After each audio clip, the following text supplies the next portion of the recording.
अब प्रकाश के अपवर्तन की बात करते हैं यहाँ पर। तो प्रकाश के अपवर्तन के लिए ये देखिए एक बाउंड्री है, परिसीमा है।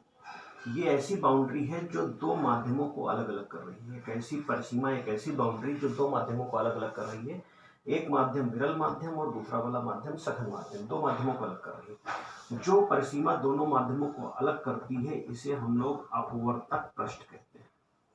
अपवर्तक पृष्ठ कहते हैं जो दोनों माध्यमों को अलग करती है।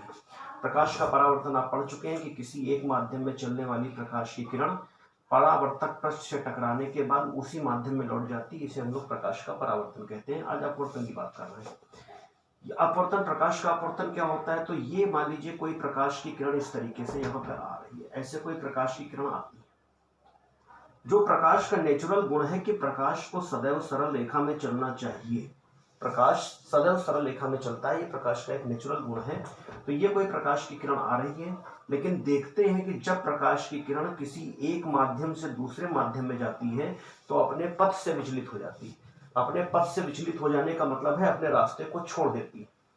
इसी घटना को हम लोग प्रकाश का अपवर्तन कहते हैं कि जब कोई प्रकाश की किरण एक माध्यम से दूसरे माध्यम में जाएगी तो अपने पथ से विचलित हो जाती है, डेविएट हो जाती है। इसी को हम लोग कहते हैं प्रकाश का अपवर्तन। अब कैसे विचलित होती है?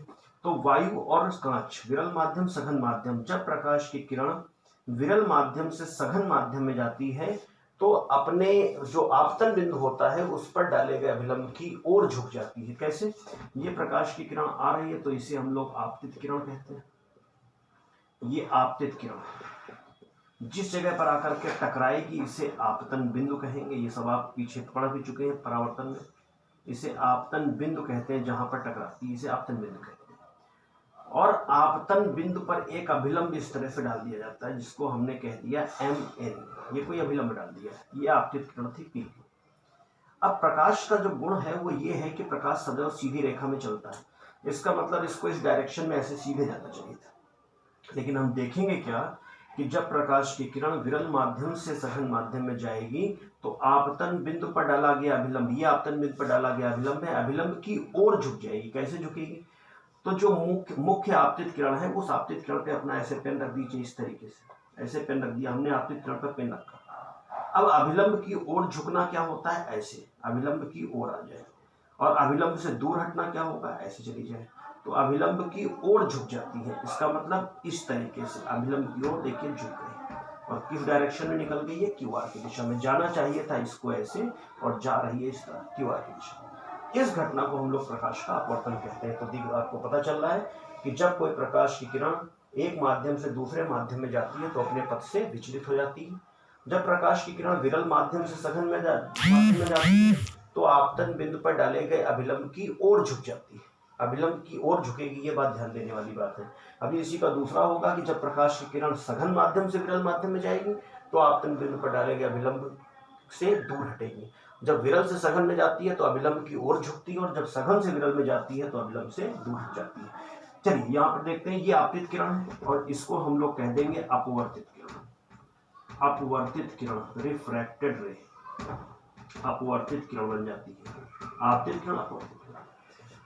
ये जो बना है अभिलंब डाला गया इसे कहते हैं हम लोग आपतन बिंदु पर डाला गया अभिलंब। ये बात आप पीछे पढ़ चुके हैं।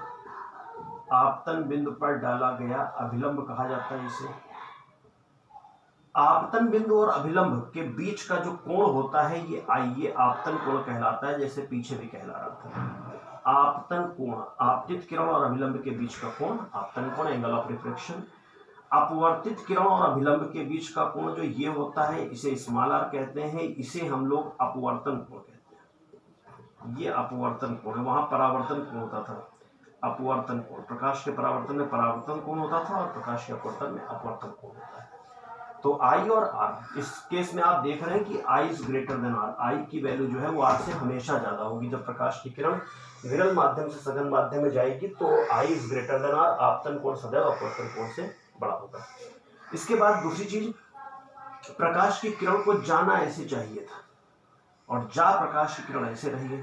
तो जितने एंगल से प्रकाश की किरण मुड़ जाती है इसे हम लोग कहते हैं विचलन कोण डेल्टा।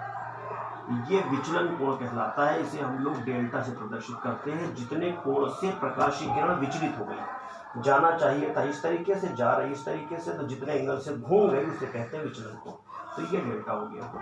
अगर ये वाला एंगल आई है तो शीर्षाभिमुख होने से पूरा आई ये भी हो रहा है, और आई से अगर हम आर माइनस कर देंगे तो डेल्टा आ जाएगा। तो विचलन कोण जो होता है delta, it is equal to I minus, तो विचलन कोण डेल्टा आई माइनस आर के बराबर होता है। तो ये प्रकाश का अपवर्तन है। मुख्य बिंदु जो है वो ये है कि जब प्रकाश की किरण विरल माध्यम से किसी एक माध्यम से दूसरे माध्यम में जाएगी तो अपने पथ से विचलित हो जाती है। जब प्रकाश की किरण विरल माध्यम से सघन माध्यम में जाती है तो अभिलंब की ओर झुक जाती है, और जब सघन से विरल में जाती है तो अभिलंब से दूर हट जाती है। इसे हम लोग प्रकाश का अपवर्तन कहते हैं। इंग्लिश में अगर ये बात करनी हो तो when a light ray travels from one medium to another medium, it deviates from its initial path.